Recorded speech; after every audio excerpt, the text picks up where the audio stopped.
Hey, so real quick at the start of this video, I keep saying Clash for the next like 30 seconds whenever I'm talking about the missing event, and I meant Chain Battle. So if you hear Clash, I meant Chain Battle. I have no idea what was popping, like going through my head, but I meant Chain Battle. All right, enjoy the rest of the video. So what could be Dokkan's newest event, I guess like mainline event, I guess like I don't even know what to really call it. Could I find Clash here anywhere? Or is Clash just completely dead? Okay.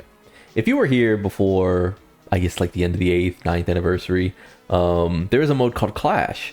And Clash was probably one of the only real ways you could gauge account power in the entire game, because Clash actually had a meaningful, I guess, like non-grind, just sort of purely what is the strength of your box system. And Dokkan got rid of it. And they got rid of it because people complained, I guess, but they still won't get rid of tournament mode, and I guess that's just because the JP player base supposedly likes tournament, world tournament that is. And here we have Million Arena, something that they must have been working on for a while, and something that I'm not too sure of myself, because what this says is deal massive damage and reach for the top, climb the rankings by surviving the enemy's attack and dealing massive damage will soon kick off.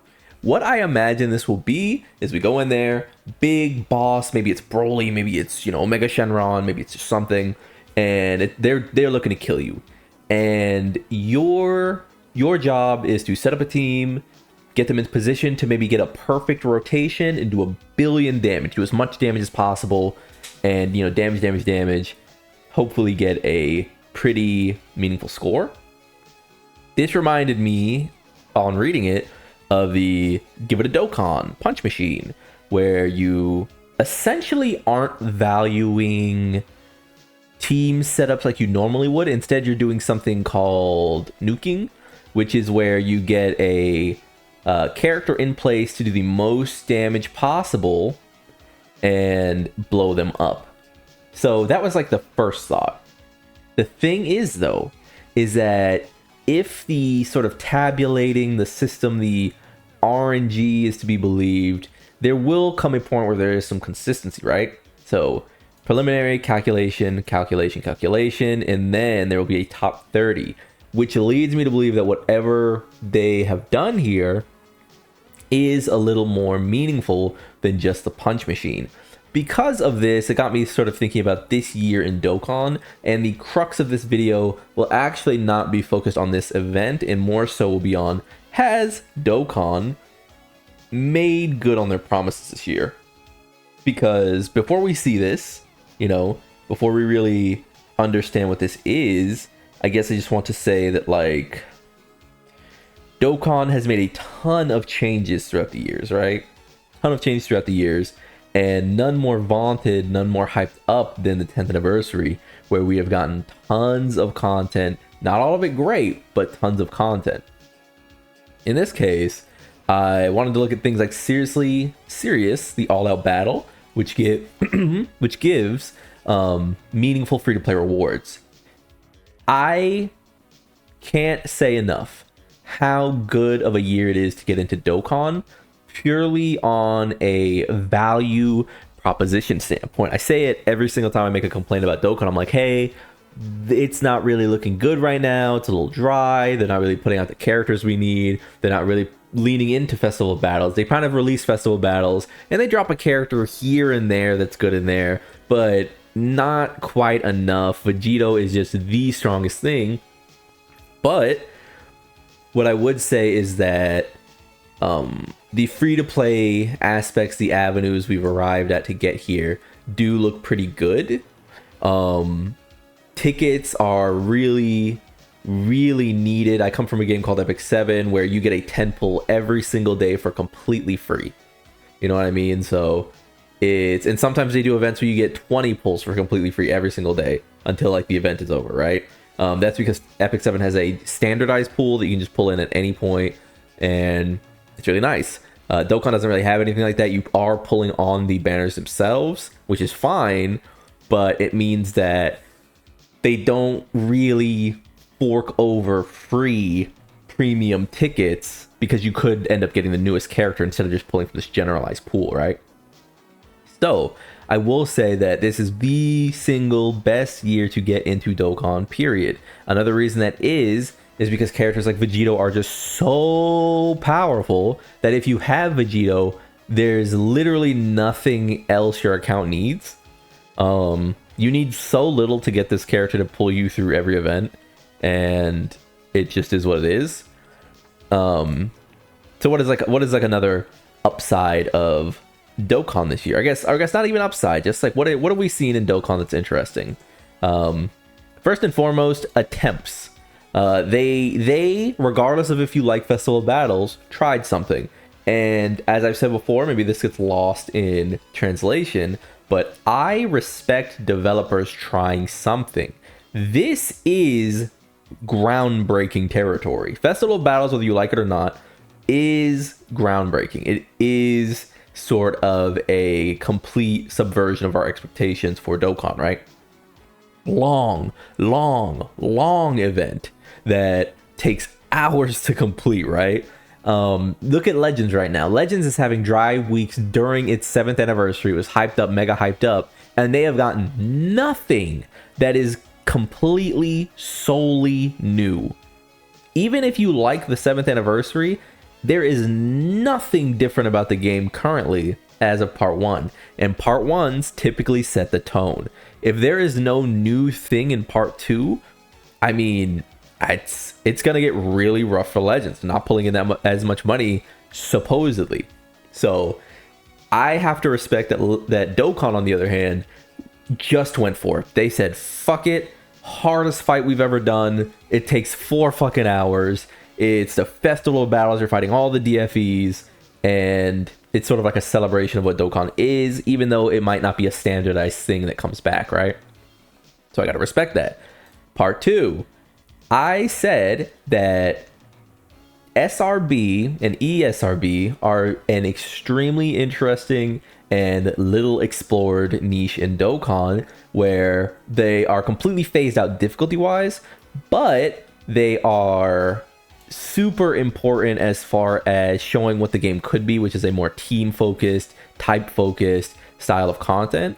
In this case, we didn't sort of get that team and type focus, but the Battle Hard and Formidable Foes is an interesting take on short quote-unquote form content. A nice 30-ish minutes, you can open your phone, turn it off, open it, turn it off, just going through the fights, and you're taking them in sort of segmented 8-minute blocks. First fight takes like 8 minutes, go to the next one like 8 minutes, go to the next one 8 minutes, you know what I mean, etc, etc. And that's really cool, as well as they're really different.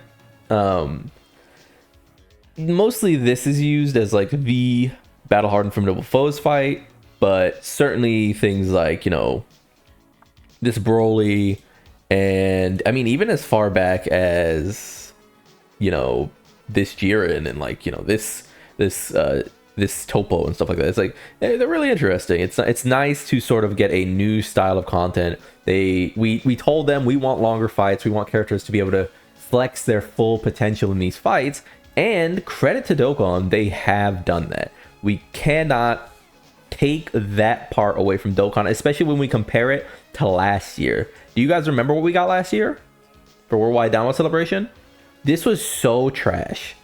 This is by far the worst content block that Dokkan has probably released in modern Dokkan, I think. Because 2023, you can say what the fuck you want about 2023. That shit had asses in seats. Right? Like, everyone was talking about Zamasu. Everyone was talking about Omega Shenron. Like, regardless of what you want to make 2023 out to be in terms of the character releases not being good, asses were in seats. Tremble with Fear, The Devil Awakens Broly, no one gave a fuck. Super Magnificent Battle Movie Edition, no one gave a fuck. Just nothing content that didn't really amount to anything. And I find that really cool.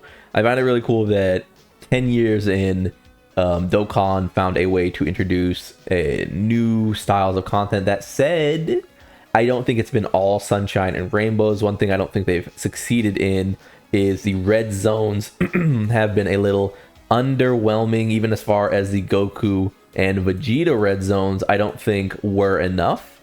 The moment that this Frieza dropped, I believe. Yeah, I believe it was this Golden Frieza. Let me check. Strength? Yeah. That Golden Frieza was a really good sign. Unfortunately, I just don't think that they kept up the momentum.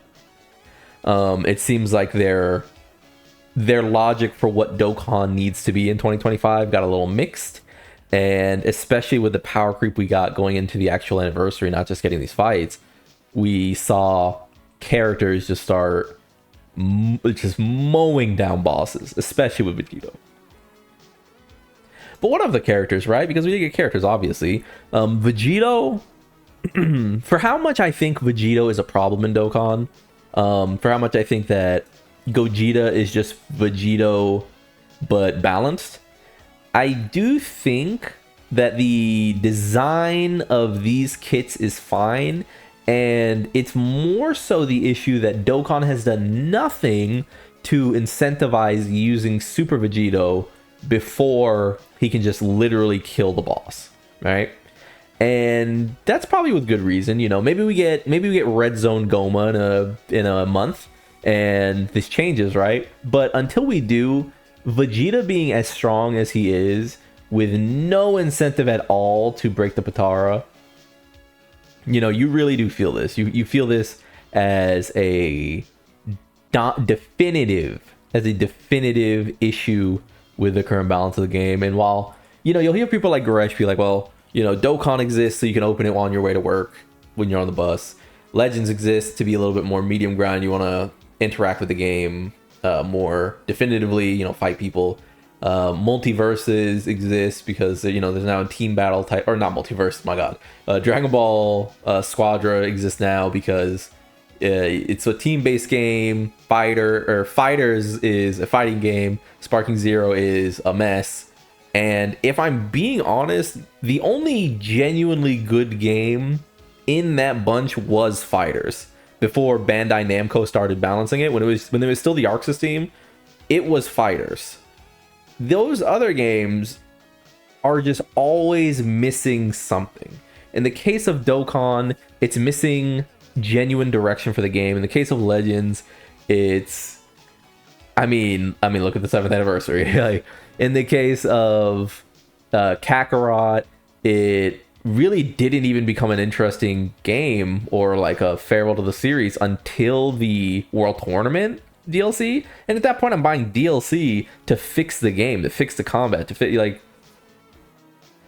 Sparking Zero is a mess. I wish I didn't buy that game, even though I put, like, you know, tens of hours into it. But it's one of those things where you can't really be like, well, these games do everything, you know, apart from one another, so they can't step on each other's toes. It's like the games aren't even close to stepping on one another's toes because they're all kind of just like weirdly mediocre in their own way.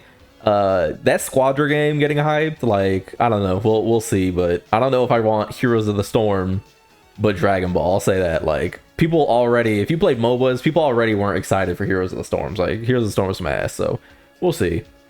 That I do think it just comes down to that greater conversation is just about like designing and presenting obstacles for the characters rather than just releasing the character and then half-assing the content part.